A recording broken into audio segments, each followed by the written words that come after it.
Hello, ladies and gentlemen, and welcome back to the Sport Optics Studio. I'm your host, Jace. And as always, remember that anything we talk about today is available through me directly via phone call or email or on SportOptics.com. And today we're going to be talking about some very exciting new scopes from Vortex, and that is the new and improved Viper HD line. The Viper line has been around for a long time and has been very popular for good reason. For both hunters and for target shooters, there's been a lot of varying options, whether it be low power options, high power options, different types of turrets, options in reticles. But with those vast array of options came a lot of overlap. So what Vortex decided to do is upgrade in areas that needed upgrading, like some turrets, some glass, and as well as just streamline the line entirety, get rid of some of the older, more antiquated options, and give us options for the new age hunter and target shooter with these scopes here. Jumping right into our first option here, we have the 2-10 by 42, and this is an absolutely excellent option for most of my whitetail hunters, even some guys in the Northeast region that aren't necessarily taking super far shots. 2-10 is a very versatile magnification range, really anywhere from the end of your barrel out to a reasonable hunting distance, 400 or 500 yards, even more if you have the skill and the eyesight for it. So the nice thing about this scope is, since Vortex did streamline it, they capped the turrets, which I personally think is an excellent option. Most of my hunting scopes personally have capped turrets.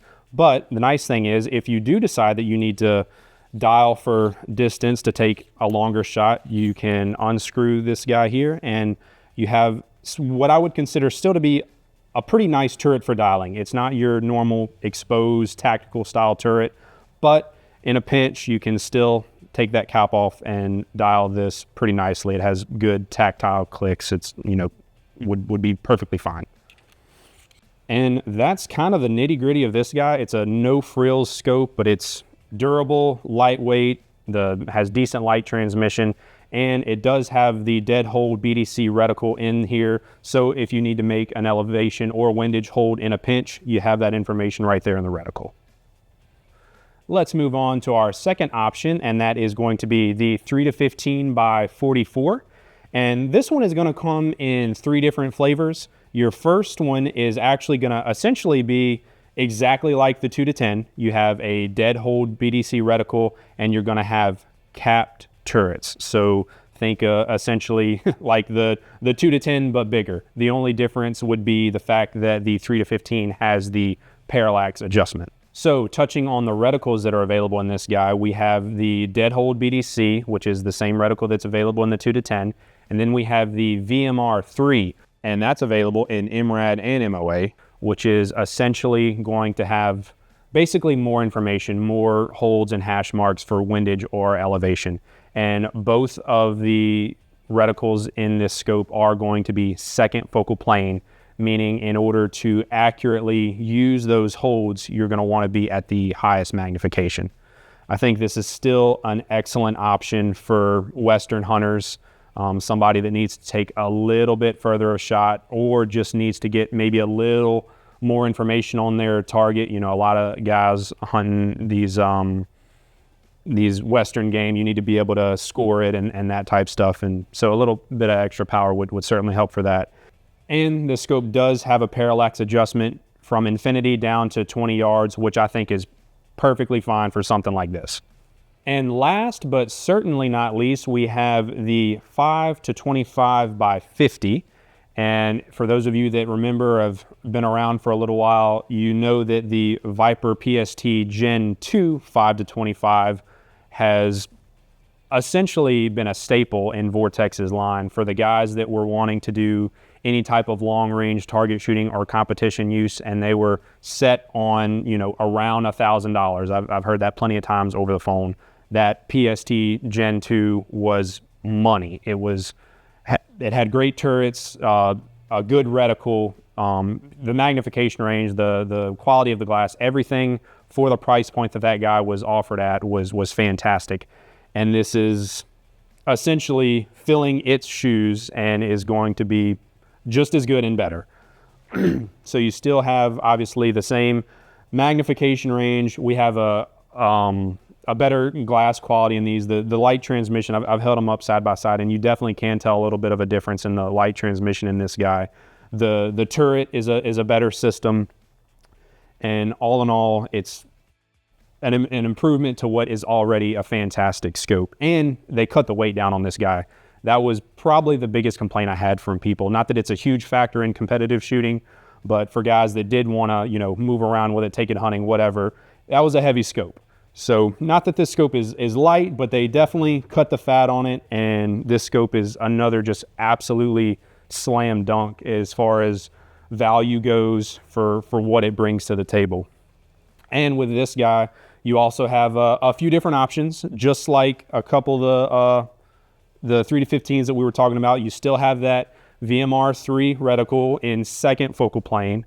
So for those guys that are fine, dialing to your max magnification to be able to use the hold, you still have that. If you're a Western hunter that needs even more magnification, or you're a long range hunter, you have that. And then for my guys that are more first focal plane oriented, if you're doing any type of competitive use, you do have the VMR4 reticle in this guy, which is essentially just a first focal plane version of the VMR3.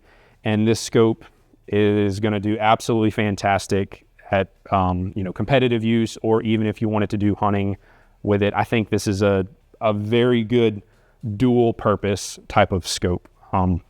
So personally, very excited to spend more time behind it myself. I think for the price point that this guy is coming in at, again, it is going to be another slam dunk. Now that we've gotten to the nitty gritty on the specifications of these scopes, let's take them out to the range and see how they do.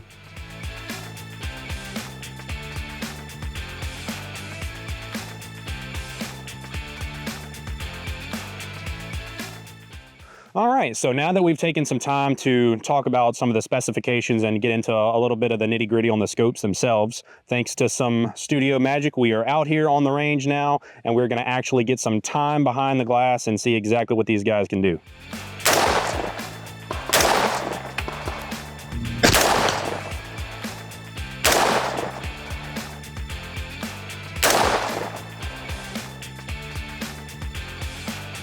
Okay, so after our first initial shots, I would say the scope is performing as good as I would have expected it to. And again, we are in a very high humidity area, as can be expected with really most scopes, even the high-end stuff. At a certain extent, even with these anti-fog coatings and stuff that exist these days, in somewhere like South Mississippi, South Louisiana, you're gonna have some fogging. There's just absolutely no way around it.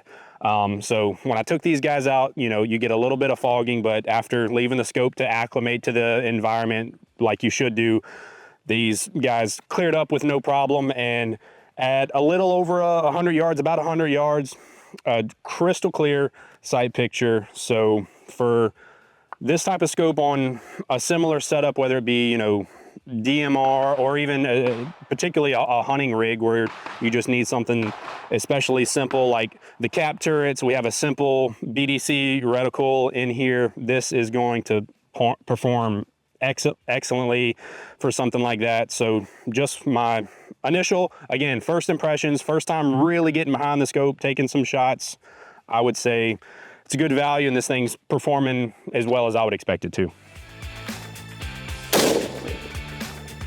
So we're moving on to our second flavor here. This is going to be the 3-15 by 44. I'm gonna try to keep it concise. As you can probably tell, the weather isn't necessarily agreeing with us today. Great weather to be testing this type of stuff, but not great weather to be trying to film. But with that being said, this is gonna be a great option for a little more varied options. Like we have it here on a 20-inch AR-10 chambered in 308.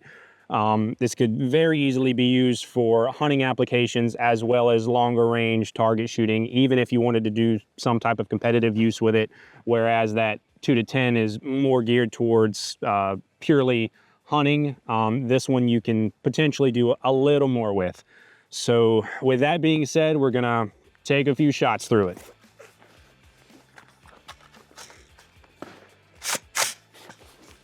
All right, we got the VMR3 and second focal plane here, and we are ready to rock.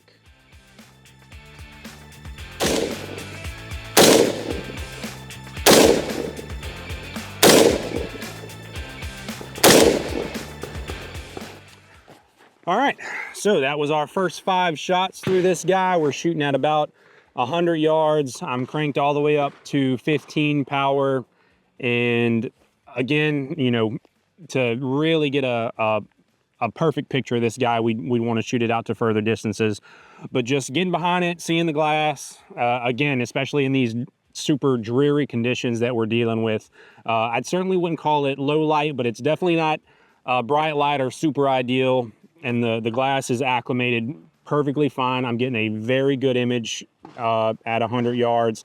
I have my parallax adjusted, and it's doing exactly what I want it to do. And now we just got to get it dialed in, see what we can get group wise.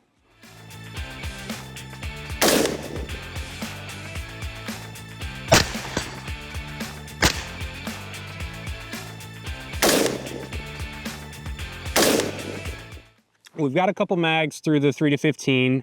Fine-tuned it a decent amount. Could probably dial it in a little bit more. And this gun that it's on is shooting great, by the way. For anybody wondering, again, this is the PSA Sabre 110 clone. You kind of got to see in real time how this guy was doing some of my first shots with it, and it's shooting pretty darn good.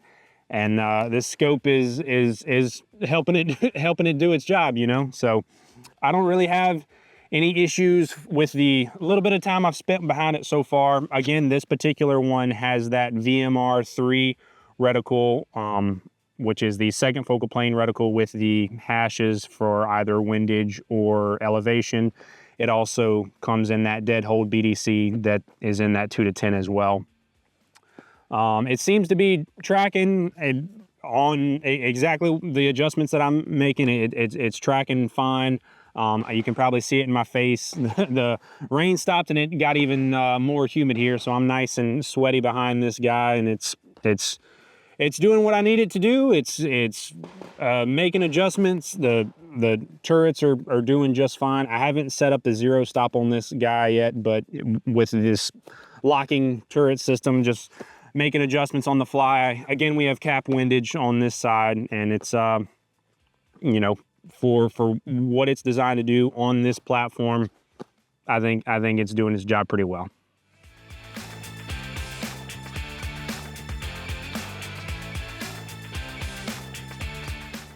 We've talked about the hunting oriented scope.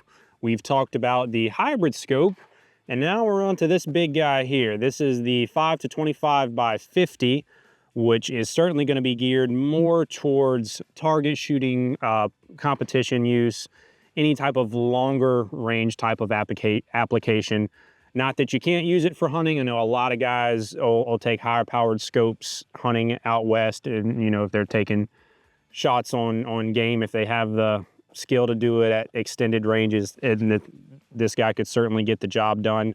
So this guy is essentially going to be the successor to the long-running and extremely popular Viper PST Gen 2, which has been around for a long time, and a lot of people love it for good reason. As far as from a value standpoint, for the guy that's wanting to get into long-range shooting or competitive shooting, and they have, you know, let's say $1,000-ish to stay around on their rifle setup, that was hands down the best value, and still is, you know, until this guy came out, you know, for even if you want to spend a little more, this one of those were going to treat you extremely well. And this took that and basically just upgraded it where it needed upgraded in some areas that were getting a little long in the tooth. You get a little bit better glass in this guy. They upgraded the turret system. They switched to a capped windage system, which I think is still perfectly fine. That's a little bit of a personal preference type thing. But some guys are going to prefer their exposed windage, and then you have guys on the inverse like myself. Once you kind of mess with windage, even on these longer range setups, you still generally kind of set it and forget it, and you make a slight wind hold if need be. So I think we kind of got all that out the way. You heard me blabber enough about it, so now we're going to get some time and get some shots behind it.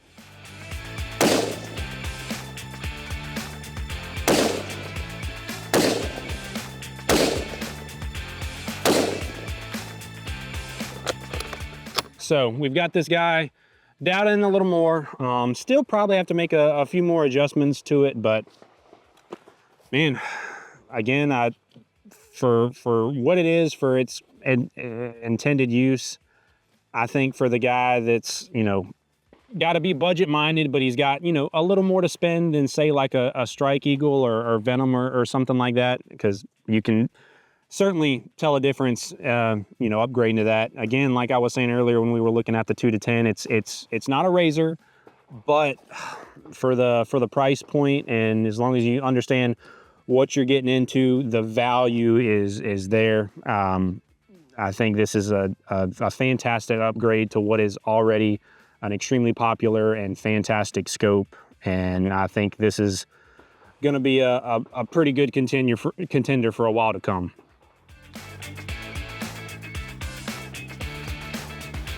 Man, that was a good time. These guys did as good as I thought they were going to do, and as usual, this 5 to 25 was awesome. So again, thank you guys for joining us today. Please make sure to like, share, and subscribe. It really helps us out with the YouTube overlords. And if you liked anything we've talked about today or any of our other products, please make sure to give us a call, shoot us a DM, email us. Me and Sean use and do all this stuff personally. We love it. That's why we're here, and we just want to help you. Thanks again, guys. God bless.